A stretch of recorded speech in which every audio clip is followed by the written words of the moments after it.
건강한 여러분 모습 보니까 참으로 좋습니다. 여러분, 우리가 다 하나님의 자녀요. 우리가 기독교인이고 또 크리스찬 성도로서 그런 이름을 자주 듣는데, 여러분 이 말이 무슨 뜻입니까? 우리가 기독교인이다, 성도다, 하나님의 자녀다. 이 말이 가지고 있는 뜻이 무엇일까요? 우리가 그냥 주일마다 교회 나가는 사람입니까? 우리가 남보다 조금 더 의로워서, 그래서 속이지 않고 정직하게 사는 사람입니까? 우리가 불쌍한 사람을 보면 도와주는 그런 착한 사람, 도덕적이고 올곧은 사람이라는 뜻입니까? 그럼 이 모든 말들이 다 듣기 좋은 말이지만 정확한 그런 핵심의 말은 아닌 것입니다. 핵심은 우리가 다 성경적 가치관을 가지고 사는 사람이어야 합니다. 그것은 하나님의 말씀대로, 말씀을 따라 사는 사람이다라는 뜻인 것입니다. 여러분, 성도는 어떤 상황에서도 말씀의 자리에 서 있어야 합니다. 어떤 치매기가 약간 있는 나이 많은 아주머니가 계시는데, 여러분 요즘은 집안마다 리모컨으로 하는 것이 얼마나 많습니까? TV도 그렇고 선풍기도 에어컨도 뭐 커튼을 열고 닫는 것도 다 리모컨으로 합니다. 그런데 이 아주머니가 이 리모컨을 많이 사용하는 사람이 게을러질까봐 되도록이면 손으로 직접 끄고 켜고 그렇게 하는 것을 좋아했습니다. 그런데 이 아주머니도 어쩔 수 없이 이 그라지 사용하는 차고문을 열고 닫는 것은 차 안에서 해야 되니까 리모컨을 주로 사용을 했습니다. 어느 날 며칠 후에 집에 돌아와서 차고문 앞에서 이제 리모컨을 누릅니다. 그런데 이 차고문이 꼼짝을 하지 않습니다. 이렇게도 해보고 저렇게도 해보고 유리창을 차문을 열고 밖에서 대고 위로 대고 좌우로 대고 아무리 사방 눌러도 열리지를 않고, 가만히 보니까 자기 옆집에 그 차고문이 그냥 열렸다 닫혔다 난리를 치는 겁니다. 아니 참 별일이네. 우리 차고문은 열리지도 않는데 왜 옆집 차고문이 난리야? 그렇게 생각하고는 몇 번 더 이 리모컨과 씨름을 하다가 마침내 그 이유를 알게 됐습니다. 그것은 자기가 자기 옆집의 차고 앞에 서 있는 것입니다. 그러니 아무리 눌러도 이 차고 문은 열리지 않고 자기 집 옆에 있는 차고 문이 열렸다 닫혔다 난리를 치는 것이죠. 여러분, 우리도 이렇게 자신의 위치가 잘못된 것을 모를 때가 있습니다. 내가 엉뚱한 곳에 서 있는 것을 모르고 주변의 사람들 남의 탓만 하며 남에게 난리라고 그렇게 남의 탓을 돌릴 때가 많은 것입니다. 여러분, 우리가 아무리 해도 문제가 해결되지 않는 것은 내가 과연 제 자리에 서 있는지를 먼저 살펴볼 수 있어야 합니다. 성도는 세상 사람들과 달리 이기적인 자리에 있어서는 안 되는 것입니다. 고집 피우는 자리, 다투는 자리, 불평하는 자리, 잘난 척하는 자리, 싸우는 자리는 결코 성도가 있어야 할 자리가 아닌 것입니다. 하나님의 사람, 성도는 남을 나보다 더 낮게 여기는 겸손의 자리, 불의를 멀리하는 정직의 자리, 남을 먼저 생각할 줄 아는 그런 배려의 자리, 섬기고 베풀고 나눌 줄 아는 그런 사랑의 자리, 그 모든 말씀의 자리가 성도가 있어야 할 자리인 것입니다. 하나님의 선한 목적을 위해 사는 것이 성도이기 때문입니다.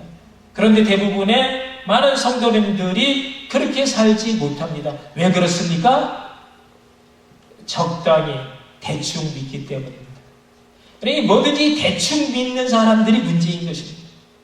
남의 얘기를 들어도요, 끝까지 잘 들을 생각하지 않고 대충 듣고 자기 생각대로 멋대로 그렇게 생각하고 이해하고 해석하기 때문에 그것이 큰 문제인 것입니다.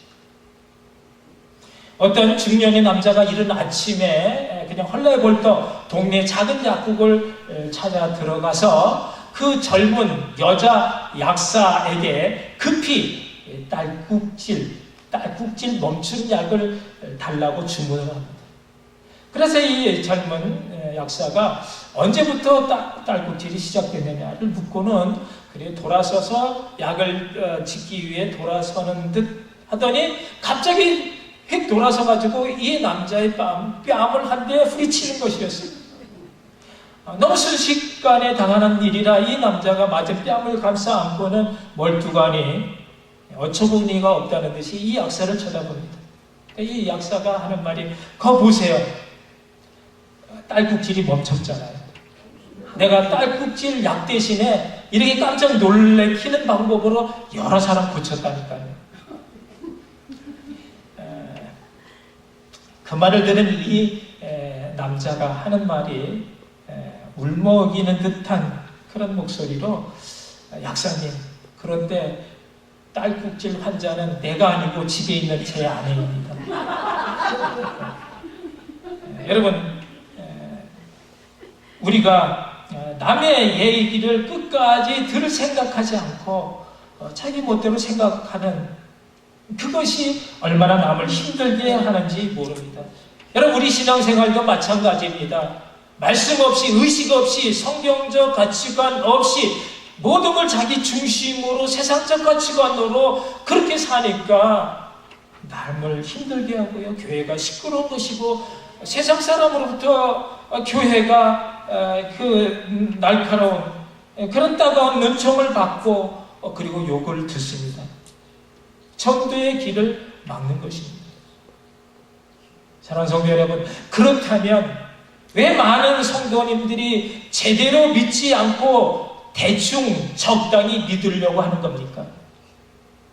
여러분은 대충 믿는 성도입니까? 아니면 제대로 확실하게 믿는 성도입니까?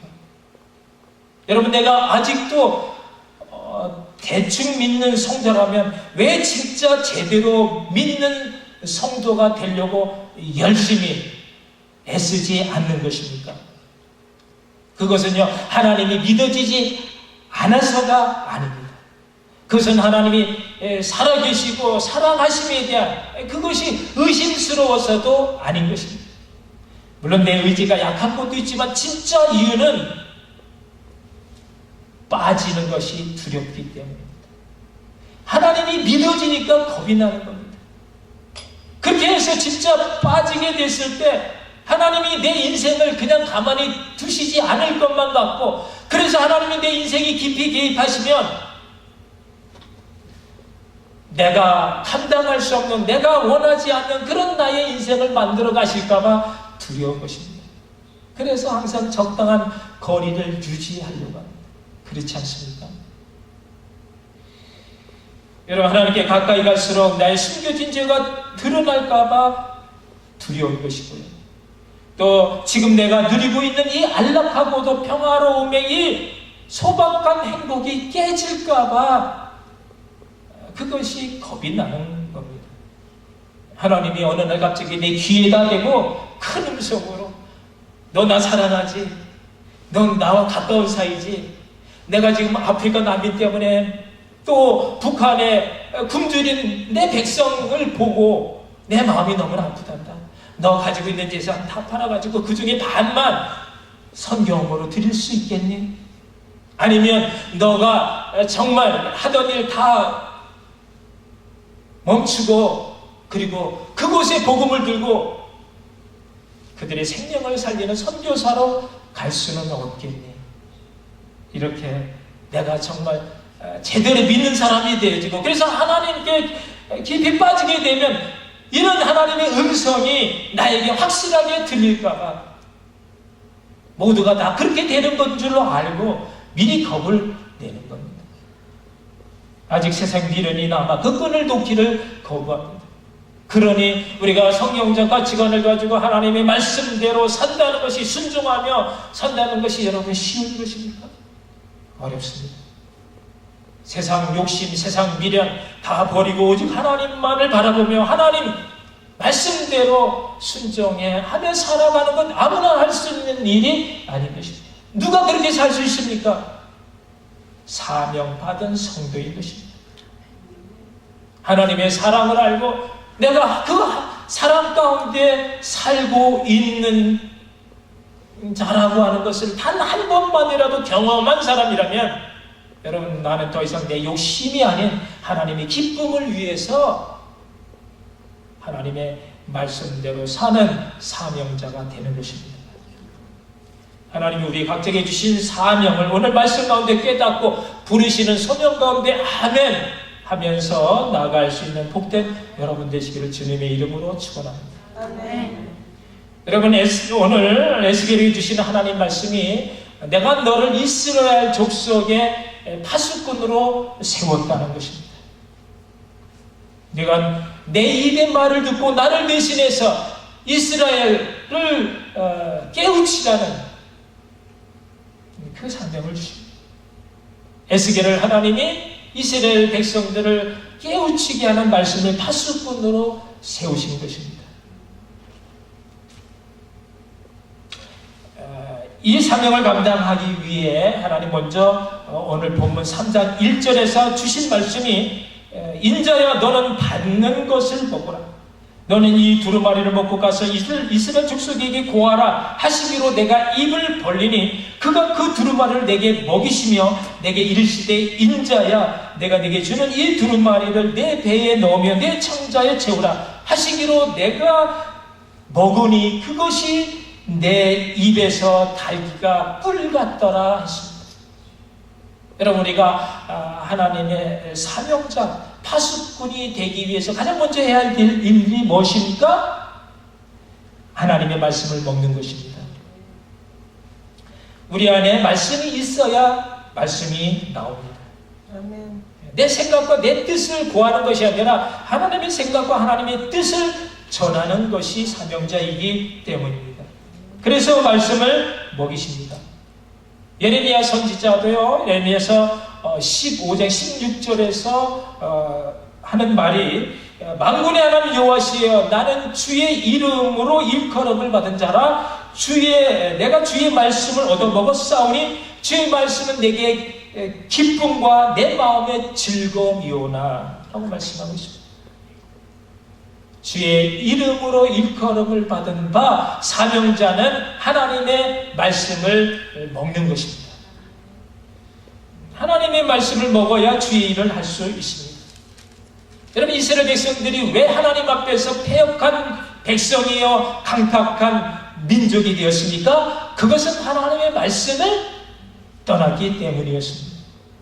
하나님의 말씀은 분명히 신명기 6장에서 너는 내가 네게 명한 말씀을 마음에 새기고 네 자녀에게 부지런히 가르치고 또 집에 있을 때, 길을 갈 때에, 누워 있을 때, 일어났을 때에 말씀을 강론하며 너는 또 그것을 내 손목에 메고 네 미간에 붙여 암송하고 문설주와 바깥문에까지 기록하라.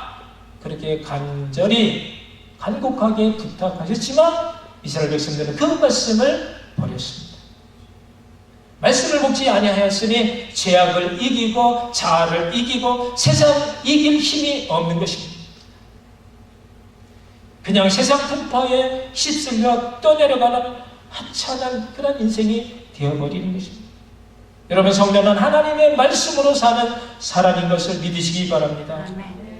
여러분, 우리가 음식을 먹어야 에너지, 힘이 나는 것처럼 성도는 하나님의 말씀을 먹어야 영적인 그런 에너지가 그냥 활화산처럼 영솟음치게 되어지고, 그래서 죄악을 불사르고, 그래서 우리 안에 불안과 걱정과 의심의 모든 마음을 녹이는 것이고, 그래서 우리 심령 가운데 어둠과 부정한 모든 것을 다 밝히 몰아낼 수 있는 줄로 믿습니다. 아멘. 예수님께서 요한복음 6장에서 하신 말씀이 내가 진실로 진실로 너에게 이르노니 내 인자의 살을 먹지 아니하고 인자의 피를 마시지 아니하면 너희 속에 생명이 없느니라. 내 인자의 살을 먹고 인자의 피를 마시면 너희 속에 생명이 있다라. 너희가 영생을 가졌고 마지막 날에 내가 그를 다시 살리리니 내 살은 참된 양식이요 내 피는 참된 음료라 말씀하셨습니다. 여러분, 우리가 신앙생활 하는 건 뭐라고요? 예수님을 먹는 것입니다. 우리가 예수님을 어떻게 먹고 마실 수 있습니까? 그분의 말씀을 먹고 마심으로입니다. 요한복음 1장에서 주신 말씀이 태초에 말씀이 계시니라 했고 이 말씀이 하나님과 함께 계셨으니 이 말씀이 곧 하나님이시라고 말씀하십니다. 그리고 그 말씀이 육신이 되어 우리 가운데 거하셨다라는 것입니다. 그러므로 여러분, 우리 안에 우리가 주님의 말씀을 먹고 마실 때마다 주님의 생명으로 충만하게 되어지면 이제는 더 이상 내 안에 내가 사는 것이 아니요 누가 산다고요? 전능의 왕 구세주 예수 그리스도가 내 안에 사는 것을 날마다 내가 경험하는 놀라운 역사가 있게 될 줄로 믿습니다. 아멘. 여러분, 에스겔이 지금 4장에 앞서 두루마리 말씀을 먹었습니다. 이것이 에스겔 자신의 인생의 가장 결정적인 사건이 되었습니다. 이후로 에스겔은 이 말씀이 세상으로부터 그를 지켜주는 말씀이 되어졌고 뿐만 아니라 그를 세상을 이길 수 있는 지혜와 능력의 말씀이 되어져 그가 성공적인 인생, 선지자로서 그 사명을 완수할 수 있도록 이끌어주시는 그런 능력의 말씀이 되었던 것입니다. 여러분, 그는 그냥 단순히 말씀을 읽었다 하지 않고 먹었다 했습니다. 여러분, 우리가 말씀을 보는 것은 눈을 통해 머리로 들어가지만 말씀을 먹는 것은 내 입을 통해 배로 들어가서 내 창자를 채우는 것입니다. 그렇게 내 속에서 소화되어지고 그것이 피가 되고 살이 되어질 때에 산성인 죄인의 체질이 알칼리성 하나님의 사람의 체질로 바뀌게 되는 것입니다. 하나님께서는 사도 요한에게도 이와 같은 환상을 보여주시면서 요한계시록 10장에서 주시는 말씀이 너가 이 작은 책을 갖다 먹어버리라 말씀하셨습니다. 왜냐하면 사도 요한이 자기가 본 그 많은 그 환상들을 증거할 말씀의 파수꾼이 전할 그 파수꾼이 되기 위해서는 말씀을 먹어야 했습니다. 그 말씀을 먹은 그가 그 안에서 그 말씀이 그 자신 인격과 하나가 되어졌던 것입니다. 에스겔이나 사도 요한이나 모두 다 그 말씀을 먹을 때는 어떻게 됐다고? 그 말씀이 내 입에서 꿀같이 달았다는 것입니다. 근데 사도 요한은 입에서는 다나 그것이 내 배에서 쓰게 되었다는 것입니다. 여러분, 건강한 사람은요, 모든 음식이 어쩌면 그렇게 단지 꿀처럼 달게 느껴집니다. 근데 음식이 소태처럼 쓰게 느껴지는 사람은요, 건강에 문제가 있는 사람인 것입니다. 암과 싸우는 암 환자들 대부분이 음식이 얼마나 쓴지 먹기 싫다라는, 먹을 수가 없다라는 것입니다. 여러분, 건강한 사람은 모든 음식이 맛있습니다. 그것이 정상입니다. 영적으로 건강한 사람은 말씀을 읽거나 또 들을 때에 기뻐합니다. 그것이 영적으로 건강하다는 증거입니다. 여러분은 어떻습니까? 매일매일 통독의 말씀을 읽어가면서 그 말씀이 힘들다 생각이 들면 벌써 내 영적으로 다운되거나 병들어 있음을 여러분 의심해야 합니다. 말씀을 들을 때마다 어쩌면 그렇게 꿀같이 단지 좋다, 그 신령한 세계가 하나하나 깨달아져가는 것 같은 쾌감이 느껴져야 그런 사람은요, 길을 쓰고 새벽기도 나오는 사람이 되는 것이죠. 그런 사람에게 하나님은 은혜를 더 많이 부어주시고 하나님의 그 이상의 그 말씀들을 깨달아 알게 해 주시는 것입니다. 여러분, 물론 우리가 그 말씀을 이제 내 속에 들어와 먹고 그 말씀이 내 안에서 소화가 되어져 피가 되고 살이 되어져 내 체질이 정말 하나님의 체질로 바뀌어지기까지는 그 말씀이 쓰게 느껴지는 것이 정상입니다. 먹을 때는 달지만 그 말씀을 적용해서 살려고 하니까 얼마나 힘듭니까? 십자가를 지는 거 얼마나 힘듭니까? 그러나 그것이 언제나 그런 것이 아니라 체질이 바뀌어질 때 나타나는 명현현상, 여러분 아시죠? 그때를 고비를 넘게 합니다. 그러면 하나님께서 나를 이끌어 가시는, 이제는 내가 더 이상 내 힘으로가 아닌 하나님께 모든 걸 다 드렸더니 하나님이 내 인생을 잡아 이끌어 가신다라는 그 힘의 놀라운 능력 가운데 내가 이끌려 가게 되어지는 그런 정말 좋은 날이 우리에게 온다라고 하는 사실입니다. 여러분 말씀으로 승리하시는 여러분 모두가 되시기를 주님의 이름으로 축복합니다. 두 번째, 우리가 하나님의 사냥자 파수꾼으로 살기 위해 하나님 말씀을 먹었다면 그 다음에 해야 할 일은 그 말씀을 전하는 것입니다. 여러분에게 각자 하나님께서 이렇게 부담시킨 맡겨준 영혼들이 다 있습니다. 에스겔은요, 하나님의 이스라엘 족속에게 말씀을 전하는 그 일을 사명으로 맡겨주시는 것입니다. 여러분 파수꾼의 임무는요, 아군의 최전방에서 적의 동태를 일일이 면밀하게 다 살펴서 그 하나하나를 다 상관에게 보고하는 것입니다. 여러분 한국에 지금도 휴전선에는 군인들이 있고요, 해안 도서 지방에도 군대가 있어서 보초를 섭니다. 그런데 그들이 적들이 쳐들어올 때까지 멀리서 지켜보다가 쳐들어오면 나가서 싸우는 것이 임무가 아닌 것입니다. 보초병은요, 적의 동태를 그 전에 쳐들이 오기 전에 적의 동태를 면밀하게 일일이 다 파악해가지고 그래서 보고함으로 미리 대비하게 하는 것이 준비하게 하는 것이 파수꾼 보초병의 임무인 것입니다. 그런데 여러분 이 일이 얼마나 중요한지 모릅니다. 각의 전투에서 실패한 군인은요, 자기 혼자 위험에 처하게 되지만 이 경계에 결리한 파수꾼 보초병의 그 실패는요, 그 부대 전체를 위험에 빠뜨리고 그 나라 전체를 위험에 빠뜨리는 것이 되기 때문에 용서받을 수가 없는 것입니다. 여러분 에스겔 당시 이스라엘 백성들은요, 조상 때부터 유전되어진 그 망령된 행실을 버리지 못하고 여전히 계속해서 우상을 숭배하고 안식일을 더럽혔습니다. 하나님의 진노가 극에 달했고 그래서 마침내 바벨론의 침략을 받는 그 일만 남았습니다. 그 하나님의 뜻을 에스겔이 듣고 그 심판의 말을 이스라엘 백성들에게 전해야만 했습니다.